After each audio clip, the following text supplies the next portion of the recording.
Good morning, everyone. Welcome back to Philly Youth Vote candidate interviews. Today we are interviewing our fourth of six Democratic candidates for Auditor General. We're going to do the seventh Republican candidate tomorrow. And we're interviewing candidates in Philadelphia public schools the next couple of weeks. Wanted to announce very quickly our Vote That John house party with DJ Jazzy Jeff and other local DJs. We're going to be registering other students and youth around the city, college students, high school students to vote during this house party coming up on Saturday. So if you are interested, email me and get involved in that, please. We need people. So today we have Michael Lamb, Democratic candidate for PA Auditor General, being interviewed by my students in social science class at Central High School. And we will get started right away as soon as I can click over to the meeting. All right, so we're going to start off with Andy. Go ahead, Andy. You want to start asking your first question? Good morning, Mr. Lamb. Good morning. How are you? Thanks for having me. Sure. Thank you. Thanks for joining us. All right, so the first question is, can you tell us a little about your background, education, and experience? So I'm a graduate of Penn State University, and when I got out of school, I chose a career in public service because I really believed I could help government work better, and that's what I did. I was charged early in my career with modernizing the Allegheny County court system from a completely manual record-keeping system into the most technologically advanced court recording office in the country. We became a model for court systems around our country and around the world, actually. And then I went back to school at night. I earned a master's degree at Carnegie Mellon, at the Heinz School at Carnegie Mellon, and then on to law school. I have a Juris Doctorate from Duquesne University, and I am a lawyer admitted to practice here in the Commonwealth of Pennsylvania. And then as through my work in the court system, I ended up being the Allegheny County Prothonotary. I got elected to that position, but then advocated for the elimination of that job as an elected position. We brought in home rule. I actually led the effort to bring home rule to Allegheny County, and using those home rule powers, we consolidated our court-related offices. So I basically advocated myself out of a job and then ran for city controller in 2007, and I've been the city controller since 2008.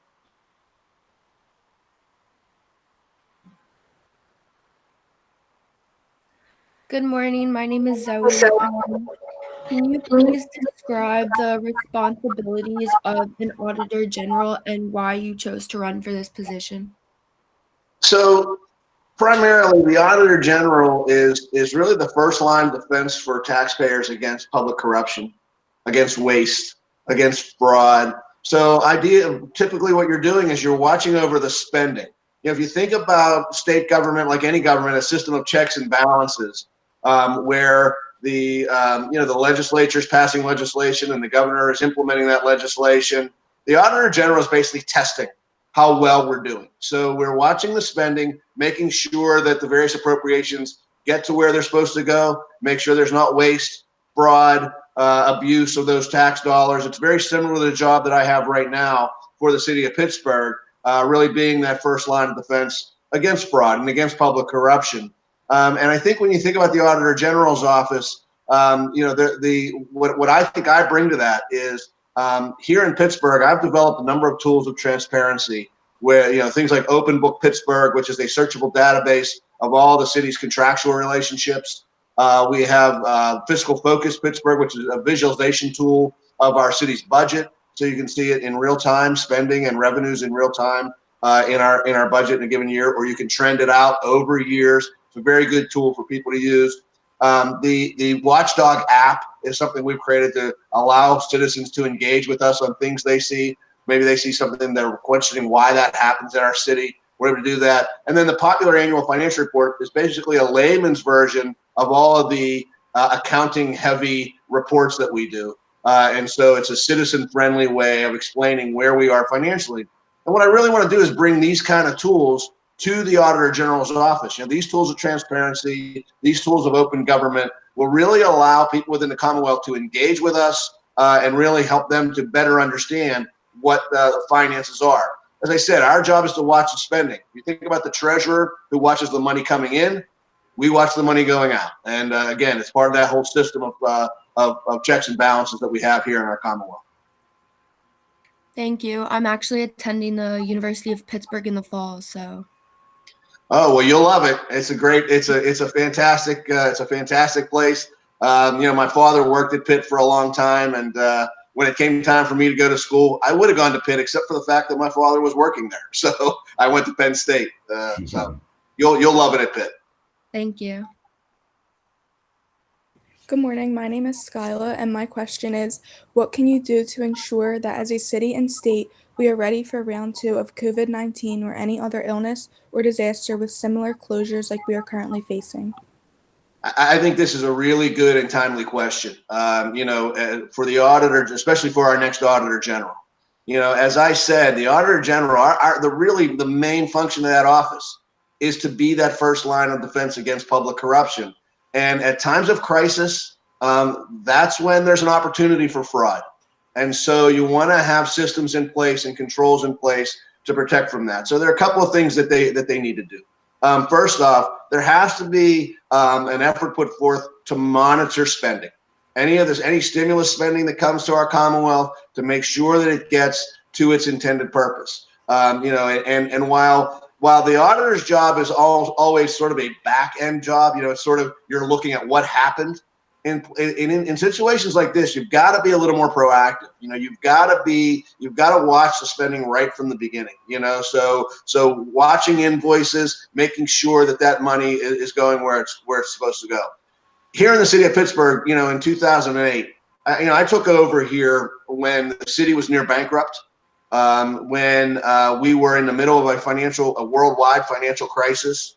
And having that experience, I think, helps me and will help me be as your Auditor General, because of that, right? And so, Pittsburgh was again near bankrupt.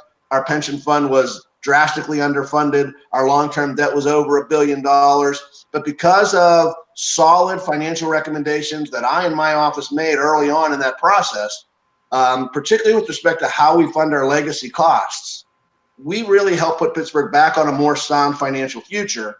And I'm glad to say that a year and a half ago, we left Act 47 status, which is our distressed statute here in the Commonwealth. We're no longer a distressed community here in Pennsylvania, and we're in a much stronger financial place. That kind of leadership is what it's going to take as we move forward. I mean, there's a lot that we don't know. There's a lot of uncertainty about this pandemic and what may be next. But the one thing is clear is that this Commonwealth is going to face a fiscal crisis. And I've been there. I've dealt with fiscal crisis before. A couple of things in particular that I think we have to do, in addition to monitoring the stimulus spending, is this. As I said, there are always going to be those looking to profit from the misfortune of others. And so we have to have a strong system of checks and balances, strong system of controls in place to watch for that. So price gouging. We've seen it across this state in some instances. The Attorney General is out front speaking about it. But for the money that the Commonwealth spends, the Auditor General is the person who's really got to be testing that pricing. We do tests like that. We just did a procurement audit here in Pittsburgh, and it'd be very similar to what I would suggest that we do in the Commonwealth moving forward as Auditor General. Is make sure that we're testing prices versus historic pricing to make sure that we're not getting gouged because of the ongoing crisis. The other thing is, you've got to find a way to be able to protect those people who are willing to come forward when they see fraud. So protecting whistleblowers is something that I've done in my career. We've had audits in my office that have led to the criminal prosecution of some of our highest ranking officials here in the city. And it's because of people who've been willing to step forward. There's got to be a way to protect those people and make sure that we're doing that. And the other thing is just general misinformation. There's a lot of misinformation that comes through situations like this. Part of the job of Auditor General is to really be the myth breaker. To people think they know what's going on, but the Auditor General has to really set the record straight. And so when you have a time like this where there's a lot of misinformation being floated out there, it's incumbent upon the Auditor General to be out front and addressing and correcting misinformation that is out there. So as we move forward through this, I think those are keys to what an Auditor General can and should be doing. Thank you. Andy, you're next. You there? Yeah, I'm here. Can you hear me? Yeah. Pennsylvania taxpayers pay 18 million a year for Keystone exams that high school students have to take. What's your stance on standardized tests? Do you feel that these tests provide a racial disadvantage or advantage? Do you believe they are necessary? So I do think there has to be some measure, right? And so the Auditor General, when you're the Auditor General, probably the thing you're looking at more than anything is education, right? Because you're following the spending, and the biggest chunk of spending that the state does is in education, whether it's public education, higher education. And so with respect to standardized testing, I think it's something that actually could be tested. We can test how well standardized testing works. I do fear that there is bias in standardized testing, and I think we've seen some of that. I'm the controller of the Pittsburgh Public Schools. And so I work a lot with our school board and the staff at Pittsburgh Public Schools to try to monitor their spending and to make recommendations to improve student achievement and close the racial achievement gap. And I think standardized testing has been a problem there. I think standardized testing has lent to a certain bias of outcomes. So I do believe that needs to be tested. I don't have an answer for that as to how you do that yet, but it's something that we are definitely going to work on. I do believe, though, that there has to be some measure, and people talk about, well, when there's a standardized test, people just, schools just teach to the test. Well, that may be true, but it depends on how good the test is, right? If the test is a pretty good test and you're teaching to it, well, then maybe that's not a bad result. So I do feel that there has to be more engagement on this issue. Here in Pittsburgh, I started an organization several years ago called A+ Schools, which is sort of the community's advocacy group for public education.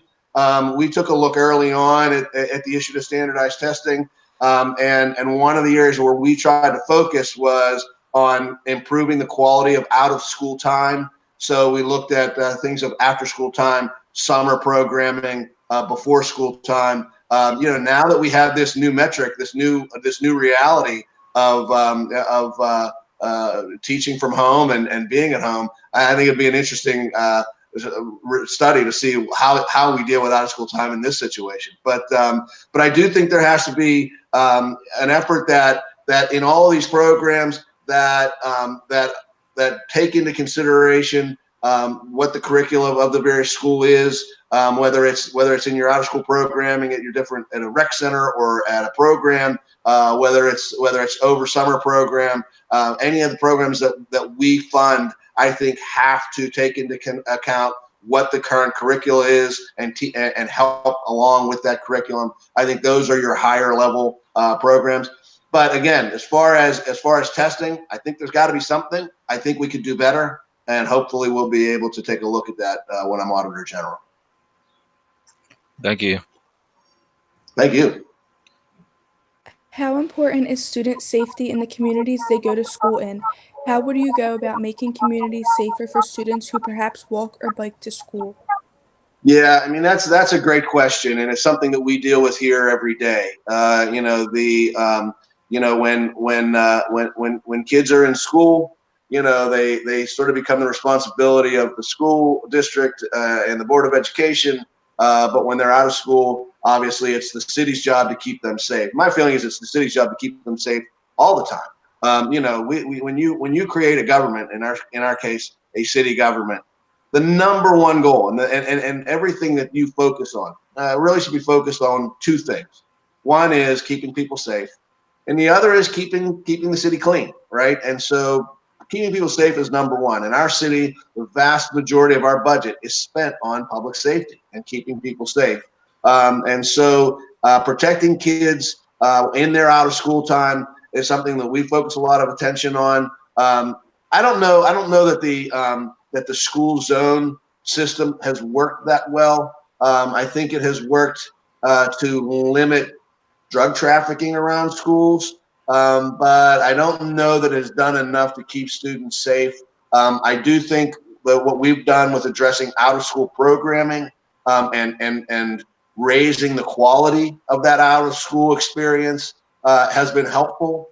But over the summer and in those afternoon and evening times, and in the morning on the way to school, are times what we do here is we do ramp up our public safety forces. There are more police on the streets during those times, and particularly in and around neighborhoods that are student heavy.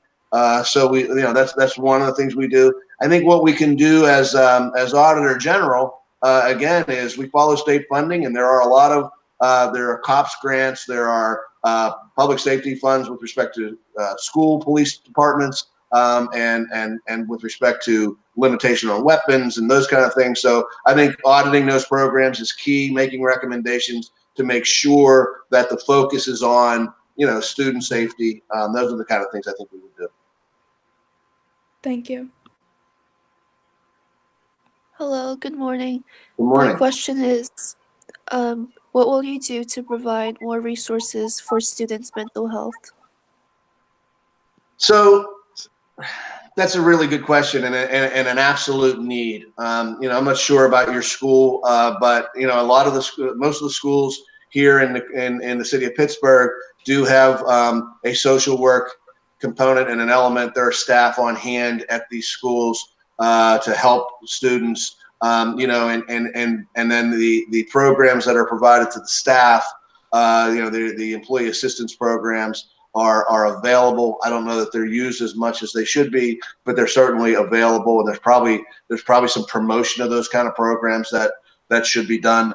But with respect to students, I think we have to consider the same kind of programming and availability that we do for the staff, and having that availability there. But also, I think there's probably some effort behind making sure teachers recognize the various problems that could be coming to students. We have a pretty vast human services network across this Commonwealth and in each of our cities and our school districts. Having training where it's lacking for the administrators and the teachers within schools to recognize when there's potentially a problem is, I think, key to that.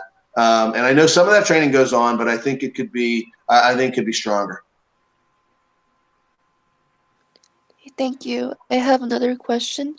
Sure. What will you do to make sure Pennsylvania schools are fairly funded so Philly students can get an education equal to students living in wealthy suburbs? Yeah, that's the real problem that I see, and something that we really want to focus a lot of attention on, because it shouldn't matter what your zip code is as to the quality of your education. And here in Philly's a little different than Pittsburgh. Here in Allegheny County, we've got 43 school districts, and some of them are in your wealthier neighborhoods, and as a result, the availability of funding and of programming is significantly higher than in some of our lower economic neighborhoods. So the city of Pittsburgh does a very good job of educating its students.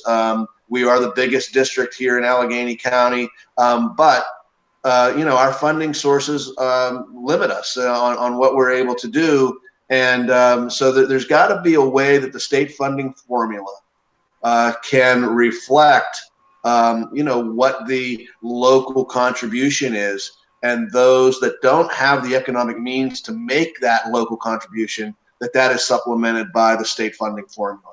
So the state funding formula has to be, and this isn't just about, people want to characterize this as a city versus rural fight. It's really not. The fact of the matter is the city and the rural communities are pretty much on the same side here. They're both underfunded. So it's got to be a way that the funding formula recognizes the capacity of a local community to be able to contribute to its students' education. And by doing that, we could better equalize the formula so that poorer districts are getting more of the state funding, while the wealthier suburban districts are getting less. It's always hard to do that, and I get that legislators have a hard time in suggesting that their school district should get less money. But it's really got to be a test of the capacity of the community. Just because someone was born in a community with less capacity to spend shouldn't mean that they get a substandard education. And that's really the test. So that formula is a complicated mess right now. And there are other factors to it. Obviously, there's the amount of special education dollars that go to districts and how that works. But the bottom line is there's got to be fairness so that it doesn't matter what zip code you live in, that you're getting a quality public education. Okay, thank you. Thank you.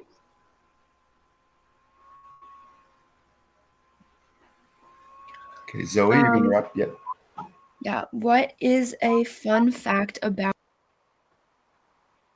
I'm sorry, what was a fun fact about you? Oh, fun fact about me. Well, I would say, I mentioned earlier, I have the distinction of being Allegheny County's last prothonotary. Not that that's a fun fact, but it's a fun word. No one seems to know what the prothonotary is or was. So it's probably good that we don't have it anymore. But probably I would say a fun thing about me is I've done something that most people haven't, and that I have 2 times in my life jumped out of an airplane, and I did it on purpose. It wasn't anything. It wasn't anything tragic. So I can say that's something that I did that no one else, that a lot of other people haven't done. And one more question: why is it important for students to vote? Well, it's a great question. And when you look at the issues before us, and so many of these issues, when we're talking, particularly now coming into next year, where the Commonwealth of Pennsylvania is going to have a clear fiscal crisis, there's going to be talk about cuts. And the biggest part of as I said, the biggest part of the state budget is education, whether that's elementary, secondary education, or whether it's post-secondary education. I think that everyone, you probably know this because you're getting ready to go off to school. Pennsylvania ranks really low when it comes to cost of going to school and for college. And so students really need to voice their concerns about issues like financial aid, about issues like the in-state tuition for our state-related and our state institutions. Students need to have a voice, and that the best place to register that voice is at the ballot box. If you choose not to register that voice, the one thing is true about government: the squeaky wheel is what gets the grease. And if young people don't turn out in large numbers, they are likely to be ignored. So it's critical that that young people, whether you're students, whether you're just voting for the first time, or whether you are in your early 20s, students in that age and young people in that age have a real power and a real force if they are able to exercise it. So I know that every election comes along and everyone says, "Oh, young people are going to come out this time," and usually it doesn't happen. And if it did happen, I think you'd see some significant change to public policy, particularly in the areas that matter to you, and particularly in the area of college education and college tuition. Thank you. Thank you, Mr. Lamb. I couldn't agree more about having the youth vote and changing public policy in that way by putting that type of pressure on them. So thank you. I really appreciate you coming and talking to my students in Philadelphia Public Schools. Yeah, thank you. Yes, would you like to say a few last words before we sign off here? So I would just say this, these races are interesting to a lot of people and maybe not so interesting to others.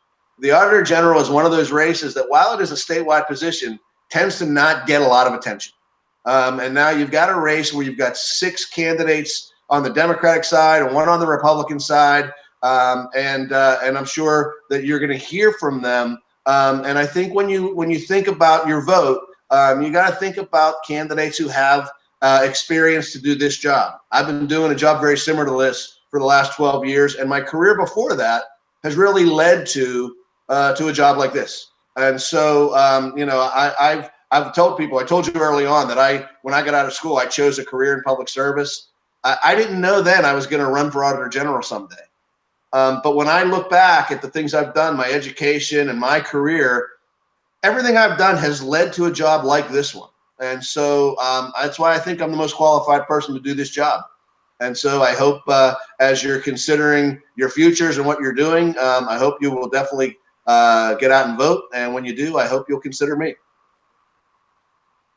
Great, thank you. It's so great for them to be able to hear from you and all the other candidates. So I appreciate it. Good luck in your campaign. Thank you. And have a great day. All right, thanks a lot. Thanks a lot. All right, so I'm going to go back to just to wrap up here with the students. Put the slides back on here. So we just heard from Michael Lamb, Democratic candidate for Auditor General, interviewed by my students at Central High School. If you haven't registered to vote, please make sure you do that. Freeze the frame here and get that URL and register to vote online or on paper. It's also really important to vote by mail because our polling places, 77% of our polling places are going to be shut down on June 2nd, consolidated to other places. So you need to vote by mail. So you want to go to votespa.com and apply for that ballot. And if you need a paper application, there's a link to get a paper application there as well. There are a number of ways to get involved in voter registration with Philly Youth Vote, Vote That John, and When We All Vote. And don't forget, House Party Saturday. Come to the Vote That John House Party online with DJ Jazzy Jeff and other local DJs.